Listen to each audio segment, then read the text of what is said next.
नमस्कार, स्वागत है आप सबका मध्य प्रदेश के बुलेटिन में। मैं हूं पुनीत पाठक और सबसे पहले मध्य प्रदेश की दिन की बड़ी खबरों पर एक नजर।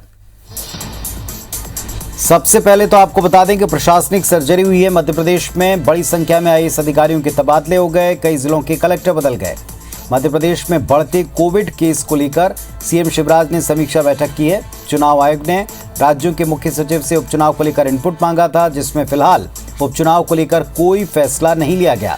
त्योहारों के बाद तारीख सामने आ सकती है। इधर झाबुआ में मुख्य कार्यपालन अधिकारी को 1.5 लाख की रिश्वत लेते रंगे हाथों गिरफ्तार किया गया। किसानों के फसल बीमा डाटा अपडेट करने के एवज में इस रिश्वत को मांगा गया था।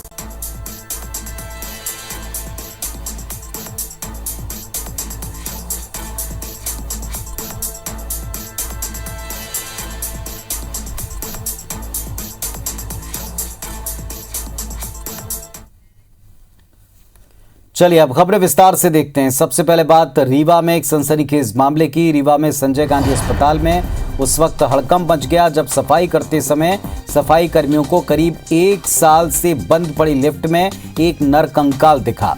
इसके बाद सफाई कर्मियों ने अधिकारियों को इसकी खबर दी। पुलिस ने नरकंकाल को बरामद किया, जांच शुरू कर दी। ये आशंका है कि तकनीकी खराबी के चलते जिस वक्त लिफ्ट बंद पड़ी उस समय से व्यक्ति लिफ्ट के अंदर फंसा रह गया और उसकी जान चली गई। दरअसल रीवा में सफाई अभियान चलाया जा रहा है और इसी सफाई अभियान के तहत कलेक्टर इलैयाराजा टी अस्पताल में साफ सफाई का जायजा लेने वाले थे और इसे लेकर अस्पताल प्रबंधन तैयारियां कर रहा था और तभी बंद पड़ी लिफ्ट में ये नरकंकाल मिला। इस घटना से अस्पताल प्रबंधन की घोर लापरवाही की पोल खुली। कई सवाल उठे। बड़ा सवाल तो क्या प्रबंधन को लिफ्ट खराब होने की कोई भनक नहीं थी? अगर लिफ्ट में खराबी की बात पता थी तो आखिर लिफ्ट की मरम्मत क्यों नहीं करवाए गए? क्या 1 साल के दौरान प्रबंधन ने लिफ्ट खोलने की जरूरत भी महसूस नहीं की? क्या इसकी कोई जानकारी ऊपर नहीं दी गई? लिफ्ट में अगर खराबी आती है तो उसमें अलार्म होता है। व्यक्ति इमरजेंसी अलार्म बजाकर अपने फंसे होने की जानकारी दे सकते हैं। जब लिफ्ट बंद हुई तो क्या अलार्म बजा था? अगर अलार्म बजा था तो उस पर क्यों आखिरकार संज्ञान नहीं लिया? क्यों किसी ने सुना नहीं? या फिर लिफ्ट का अलार्म भी खराब था? ये भी सवाल है। क्या लिफ्ट के मेंटेनेंस को नजरअंदाज किया गया? ऐसे कई सवाल हैं जो इस पूरे घटनाक्रम से सामने आए। और एक बात जो पुलिस इन्वेस्टिगेशन में पता चलेगा, मरने वाला व्यक्ति आखिर कौन था। जब वो लापरवाही सामने आ चुकी है तो इसके लिए जिम्मेदारी तय होना चाहिए। तो कौन इसका जिम्मेदार निकलता है, ये भी एक बड़ा सवाल है।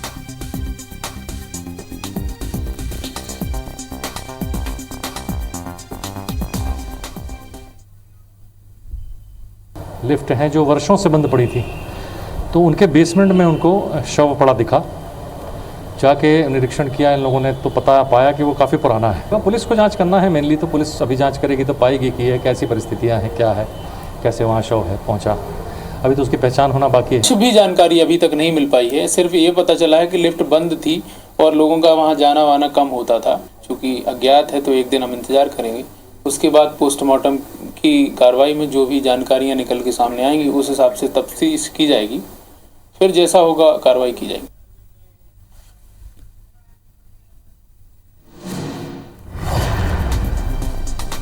तो रीवा में संजय गांधी अस्पताल की लिफ्ट 1 साल से बंद पड़ी थी। जब कलेक्टर मुआयना करने वाले थे तो सफाई का काम शुरू हुआ। जैसे सफाई का काम शुरू हुआ तो एक बंद पड़ी लिफ्ट को भी खोला गया। लिफ्ट खोलने पर उसमें एक नरकंकाल मिला।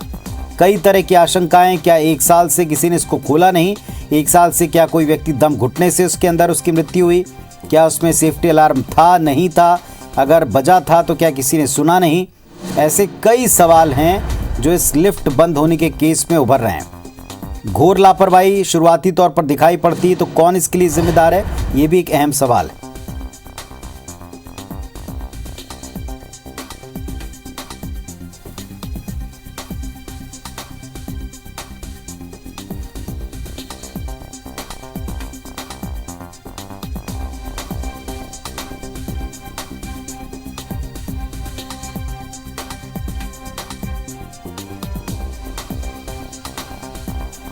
राजीव पांडे हमारे सहयोगी रीवा से हमारे साथ में जुड़ रहे हैं, उनका रुख करते हैं। राजीव, जो घटना घटी है इसमें कई सारे सवाल हैं, पहले तो इसके बारे में बताएं, कैसे पता चला और क्या कोई जांच हो पाई है शुरू?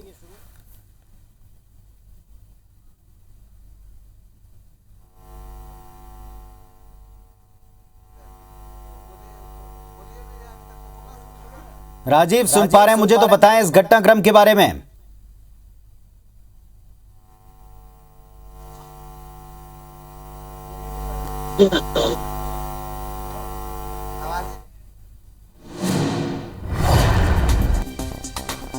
चलिए, लगता है मेरी आवाज उन तक पहुंच नहीं पा रही है। तो एक घटनाक्रम रीवा में अस्पताल की लिफ्ट में नरकंकाल मिला साफ सफाई के दौरान, जब पता चला कि 1 साल से लिफ्ट खराब थी, बंद थी और उसे खोला गया, तब पता चला कि इसके अंदर कोई व्यक्ति मृत है। अब क्या है, लिफ्ट की खराबी की वजह से इसमें 1 साल से बंद पड़ा हुआ था, मर्ग कायम कर लिया गया है, जांच शुरू कर दी गई। लेकिन इस मामले में शुरुआती तौर पर ही घोर लापरवाहियां दिखाई पड़ रही हैं। कौन इसका जिम्मेदार है, ये पुलिस जांच में तय होगा। इसके पहले ये पता लगाना है कौन व्यक्ति था, किसकी मृत्यु भीतर हुई।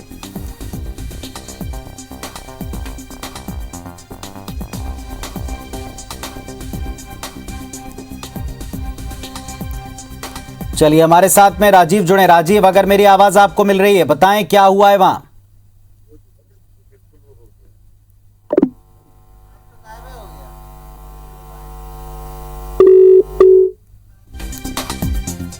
राजीव, मेरी आवाज मिल पा रही? बताएं क्या हुआ है वहां।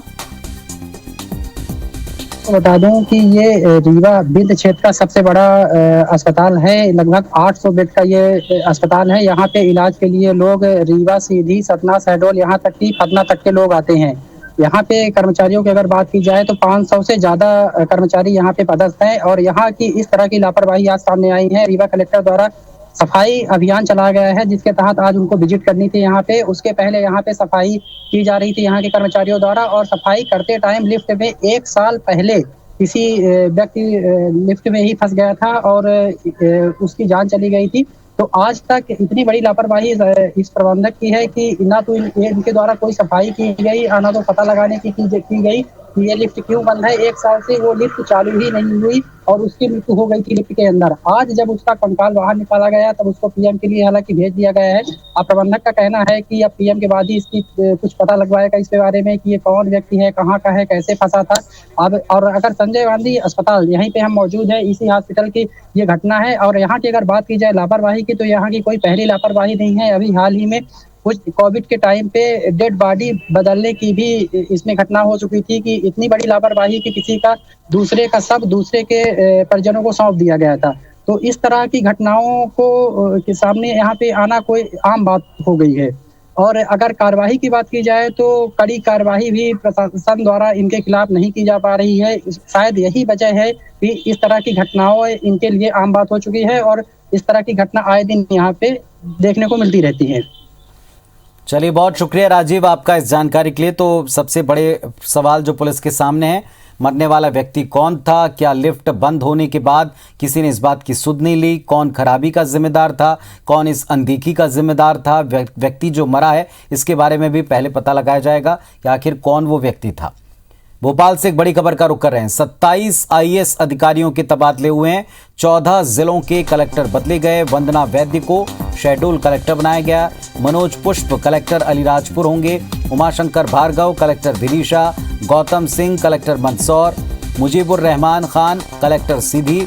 Neeraj Kumar Singh collector Hoshangabad. Doctor Pankaj Jain collector Dhar. Rohit Singh collector Narsinghpur. Deepak Arya collector Sagar. Arvind Kumar Dubey collector Raisen. Narendra Kumar Suryavanshi collector Niwari. Harsh Dikshit collector Rajgarh. Girish Kumar Mishra collector Balaghat. Uma Maheshwari R collector Ashoknagar बनाए गए। तो 14 जिलों के कलेक्टर बदले गए हैं। आईएएस अधिकारियों के प्रभार और जिलों में बदलाव हुआ है। 27 आईएएस अधिकारियों के तबादले हुए हैं। 14 जिलों के कलेक्टर बदले गए।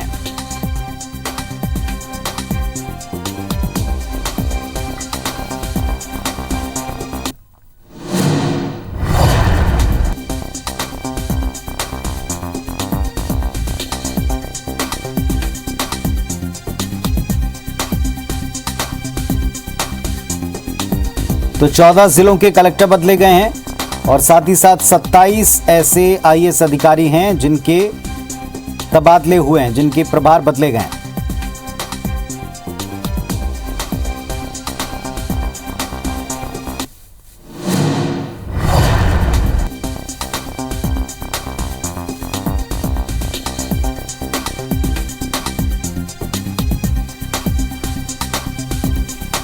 और विवेक पटैया हमारे सहयोगी हमारे साथ में जुड़े हैं, सीधे उनका रुख करते हैं। जी विवेक, बताएं, जानकारी दें।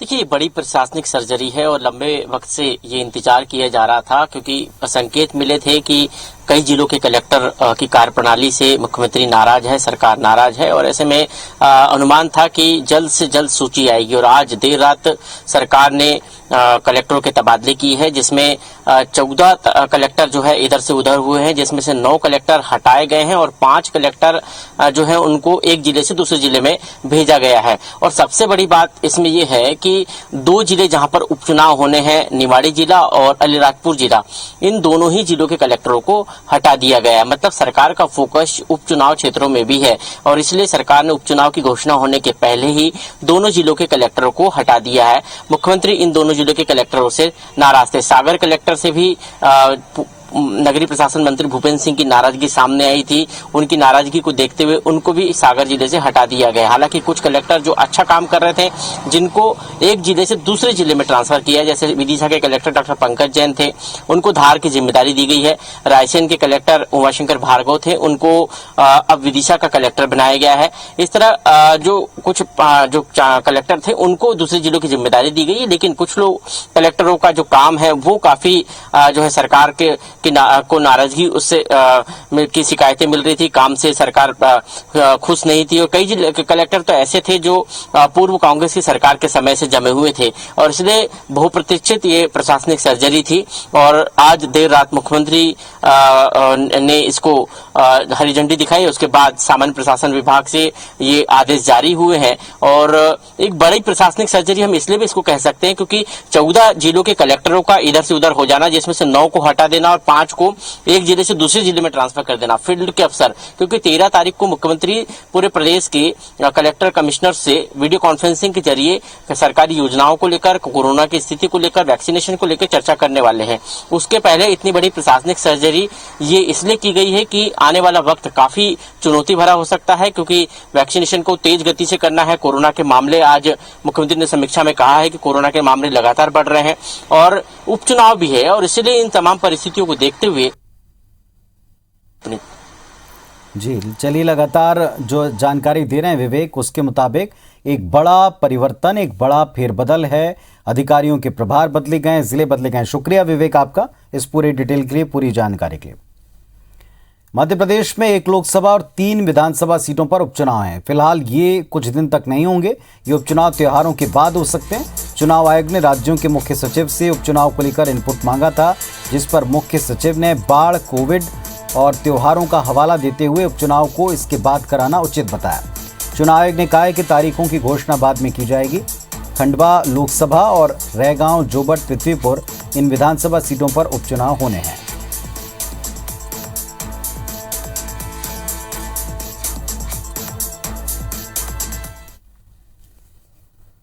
भोपाल में बीजेपी प्रदेश संगठन में नई नियुक्तियों के बाद में 7 मोर्चा और 17 प्रकोष्ठ पदाधिकारियों और प्रदेश पदाधिकारियों की संयुक्त बैठक हुई, जिसमें मुख्यमंत्री शिवराज सिंह चौहान और पार्टी प्रदेश अध्यक्ष वी.डी. शर्मा ने संबोधित किया। मुख्यमंत्री ने होर्डिंग, बैनर, पोस्टर लगाने वाले नेताओं और कार्यकर्ताओं को नसीहत देते हुए कहा कि इनके चक्कर में रहोगे तो काम नहीं कर पाओगे, बाद में कोई पूछेगा नहीं, इसीलिए किसी को कोई गलतफहमी नहीं रहना चाहिए। उन्होंने कार्यकर्ताओं से सरकारी योजनाओं का क्रेडिट लेने की बात कही। सीएम ने मोर्चा और प्रकोष्ठों को पंचायत स्तर पर टीम बनाने के लिए कहा है। वी.डी. शर्मा ने मोर्चा अध्यक्षों से कहा 30 तारीख तक मोर्चा जिलाध्यक्ष बनाना है। उपचुनाव को लेकर कहा कि हम इतनी बड़ी ताकत से मैदान में उतर जाएं तो उपचुनाव नहीं हारेंगे। बैठक के बाद वी.डी. शर्मा ने कहा कि युवा मोर्चा 1 बूथ 10 यूथ का अभियान ज़मीनी स्तर तक ले जाएगा। सभी मोर्चा ज़मीनी स्तर तक अपना काम करेंगे। बैठक में इस अभियान पर चर्चा हुई है।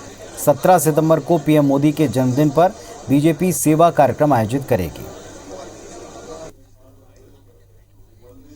मोर्चा और प्रकोष्ठों की अपनी जो भूमिका है उस पर चर्चा आज सामूहिक तौर पर हुई है। माननीय मुख्यमंत्री जी, संगठन महामंत्री जी और हमारे वरिष्ठ सभी आज कार्यकर्ता उसमें उपस्थित रहे हैं। सभी मोर्चों को सामूहिक तौर पर आज बुला करके उनकी आगामी रणनीति तैयार भारतीय जनता पार्टी ने की है। मध्य प्रदेश में 2023 के विधानसभा चुनाव के सिलसिले में कांग्रेस ने बड़ी बैठक की है। दरअसल कांग्रेस की कोशिश है, जिस तरीके से पार्टी ने दमोह उपचुनाव जीता था, ठीक वैसे ही पार्टी साल 2023 का विधानसभा चुनाव भी जीते। इसके लिए पार्टी ने मंडलम कमेटियों का पुनर्गठन शुरू कर दिया है। कांग्रेस विधायक और पूर्व विधानसभा अध्यक्ष एनपी प्रजापति की अध्यक्षता में हो रही बैठक के दौरान प्रदेश के सभी जिलों के संगठन प्रभारी मौजूद रहे। बैठक में बताया गया कि उनके प्रभार वाले जिले में मंडलम और सेक्टर कमेटियों के गठन का काम पूरा हो गया है। बैठक में मौजूद वरिष्ठ नेताओं ने सेक्टर कमेटियों को बढ़ाने पर जोर दिया। कांग्रेस के वरिष्ठ विधायक सज्जन सिंह वर्मा ने कहा कि पार्टी ने हर 3 मंडलम कमेटियों पर एक सेक्टर कमेटी बनाने का फैसला किया है। वर्मा के मुताबिक ये फॉर्मूला कांग्रेस में दमोह में अपनाया गया था और इसकी वजह से पार्टी को भारी जीत मिली।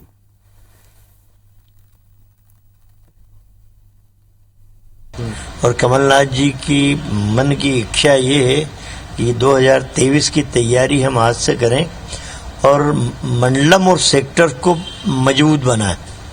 कांग्रेस बूथ स्तर पे अपने संगठन को मजबूत कर रही है। लगभग 60-70% हमारा बूथ स्तर का काम हो गया था। एक समीक्षा बैठक है मंडलम सेक्टर को लेके। इंदौर में कांग्रेस विधायक और पदाधिकारियों ने कई लंबित मांगों को लेकर कलेक्टर से मुलाकात की। कांग्रेस का आरोप है कि बड़ा गणपति रोड और बाईपास पर अतिक्रमण हटाने के नाम पर परेशान किया जा रहा है। कांग्रेस ने मांग की है कि सड़क चौड़ीकरण के लिए जिन लोगों के मकान तोड़े जा रहे हैं उन्हें एफआईआर के बजाय टीडीआर दिया जाना चाहिए ताकि वे अपने मकान का निर्माण कार्य कर सकें। इसके अलावा कांग्रेस विधायकों ने प्रदेश प्रवक्ता अमीनुल खान सूरी के खिलाफ की गई जिला बदर की कार्रवाई को लेकर भी जांच की मांग की। कांग्रेस का आरोप है कि कांग्रेस नेता के खिलाफ बेबुनियाद आधार पर कार्रवाई की गई।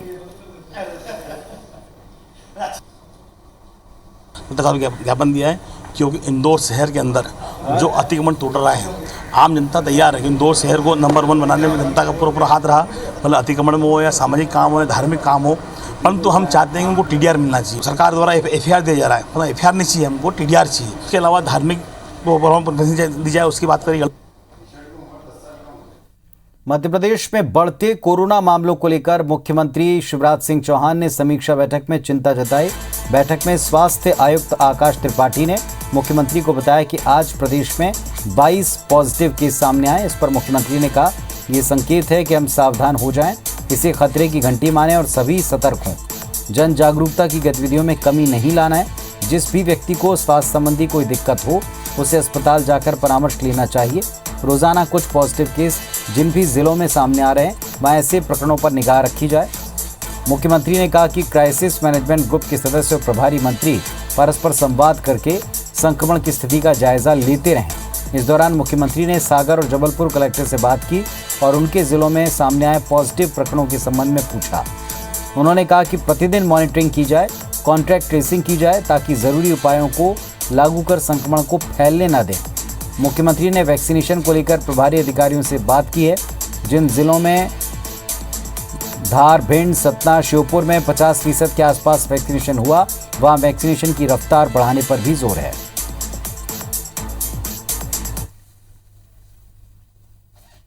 तो इस बुलेटिन में फिलहाल इतना ही। खबरों अपडेट्स के लिए आप देखते रहें IBC 24। नमस्कार।